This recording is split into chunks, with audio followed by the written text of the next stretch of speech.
Oh, he pissed. He is definitely pissed. Welcome back, Niners. It's your girl Sheila9, and we are doing another reaction video. What?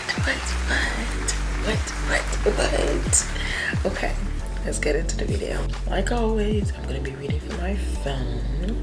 You know, the usual. This is quite long.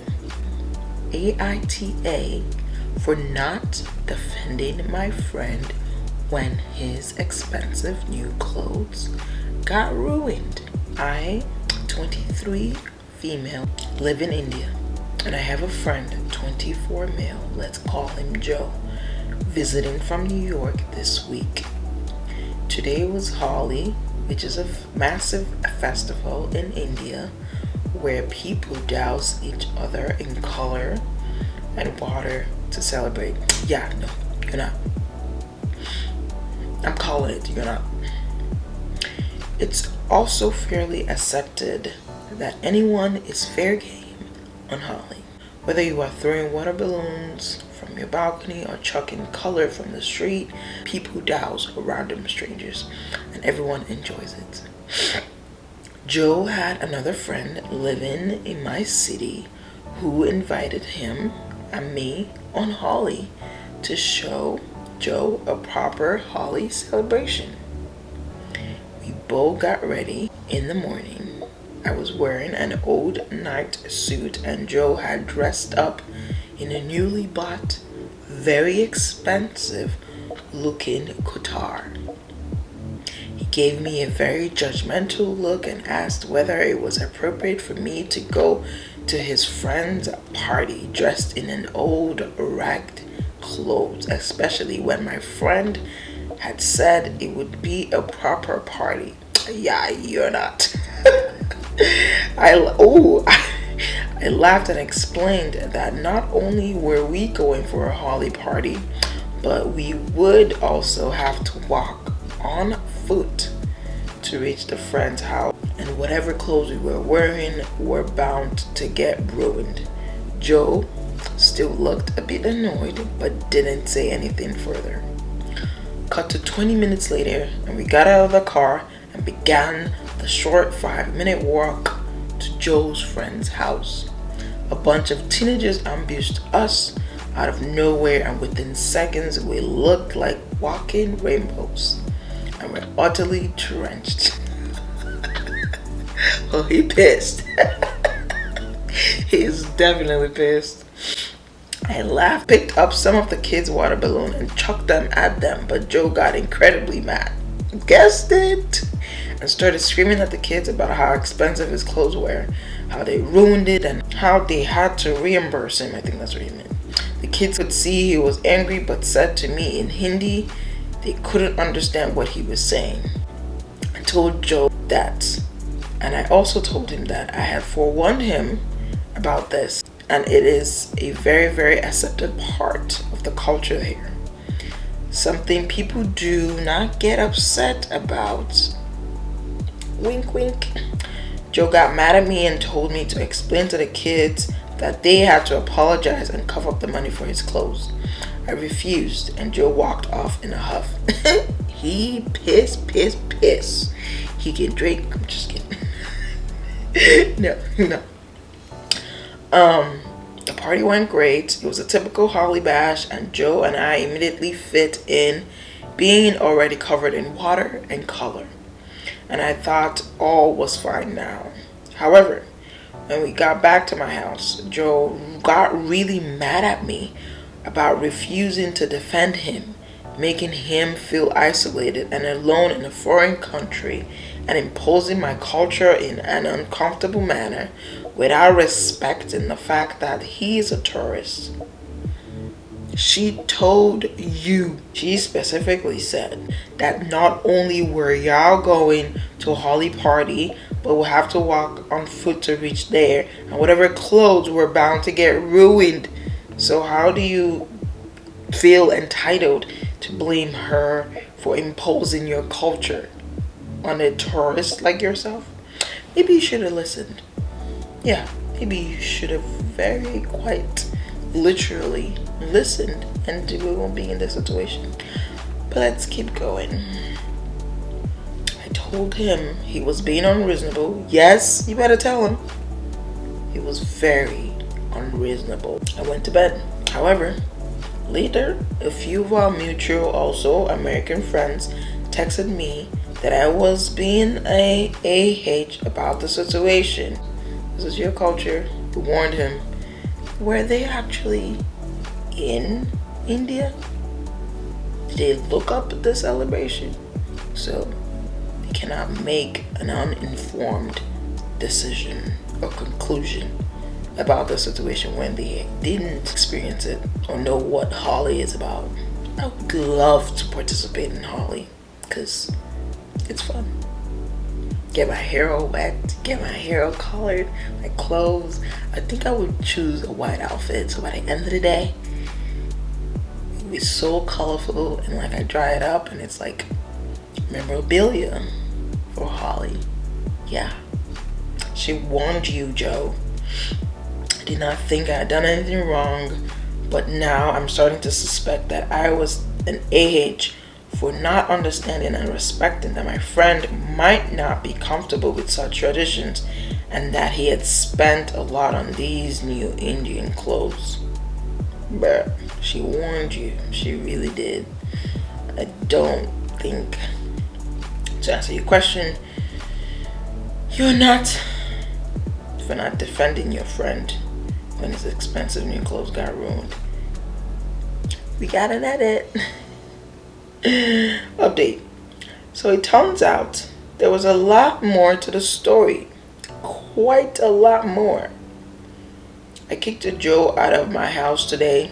He would never be a part of my or my friend's life ever again. Oh, that escalated. But I'm excited to read this. I made a group with everyone besides Joe, and as soon as I started texting them, it was clear that Joe had fed them utter nonsense. I'm not surprised. He told them that I had pressured him into going shopping, telling him that wearing ethnic clothes was a necessity, and not only had I taken him to a very high-end brand, I had pushed him to buy the most expensive items. I immediately clarified the situation to my friends, and that's when a much darker truth began to emerge. Let's dig in. We are a group of about 10 friends who met at university in the States and are a very diverse group. Indians, Brazilians, Chinese, Nigerian, Spanish, and Americans, etc.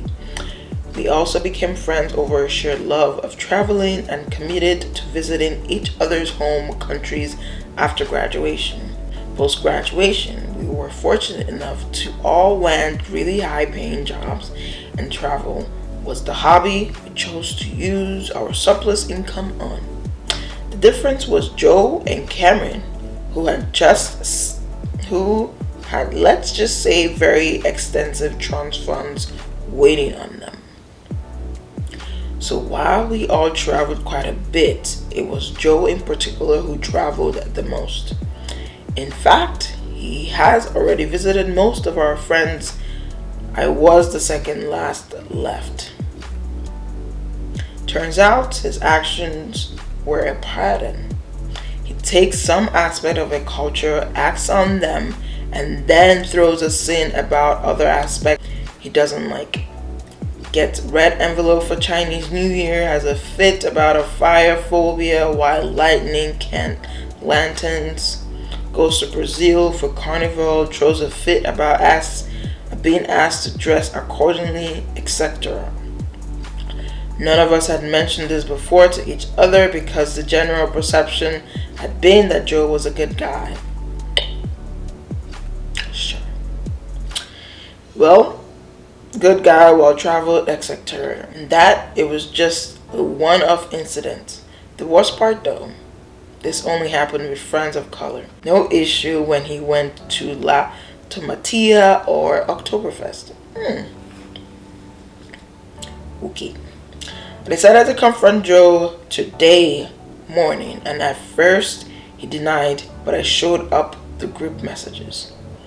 That is when he lost it. He went on a rant about how all non-white cultures were as amusing and exotic, and he didn't mind it, but hated how we always forced him into barbaric and disgusting parts of our tradition. He said that's he had an issue with, and that we were killing his love for travel and how much better our friends in Europe had been. I told him to get out of my house instantly, and when he refused, saying he had nowhere to stay, I had my driver take his luggage out, told the rest of the group about this, and we all equally shocked and hurt, and I cut him off entirely.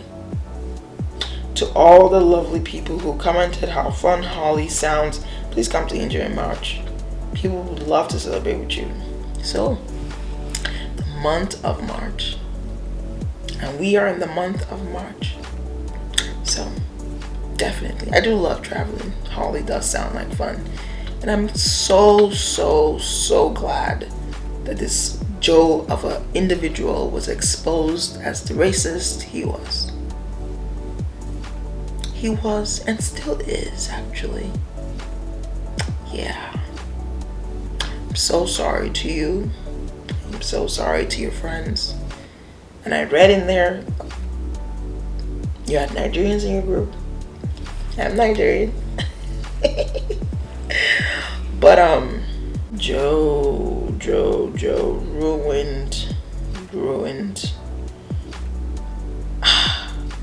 It's just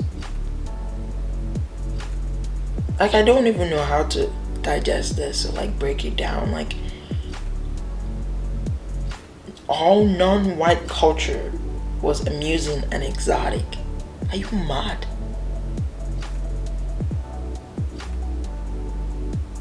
He hated how we always forced him into barbaric and disgusting parts of our culture, our tradition.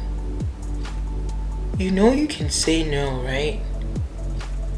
But to call it disgusting and barbaric, you just to then put all that together and then say you guys were killing his love for travel. You could have said no. You really could have said no to these things. You really could have excluded yourself from this friend group if that's how you felt. Not to go there and then make each of these individuals who had invited you to share their cultures with you to then feel bad for inviting you. Like, that sounds like an amazing friend group. The fact that you guys then ended up with surplus money to be able to travel to each person's place, but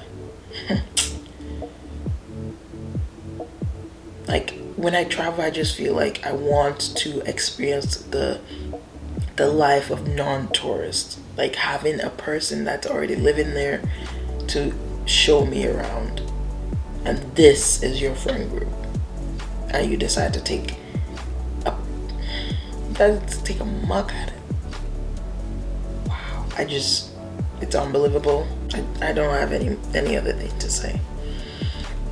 But to conclude though, AITA for not defending my friend when his expensive new clothes got ruined. No.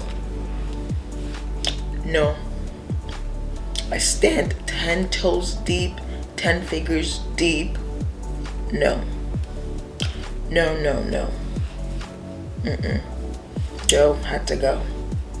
And I'm so glad that your friends decided to share that one-off situation that occurred at each person's home, a tradition, culture. Like, I'm so glad, because sometimes you can think they're the only person that's experiencing. It's not a one-off situation, it's a pattern. And I'm glad you guys came together to figure this pattern out. So, you are not, and I have been your girl, Sheila 9. I will see you in my next one. But before I do, don't forget to subscribe,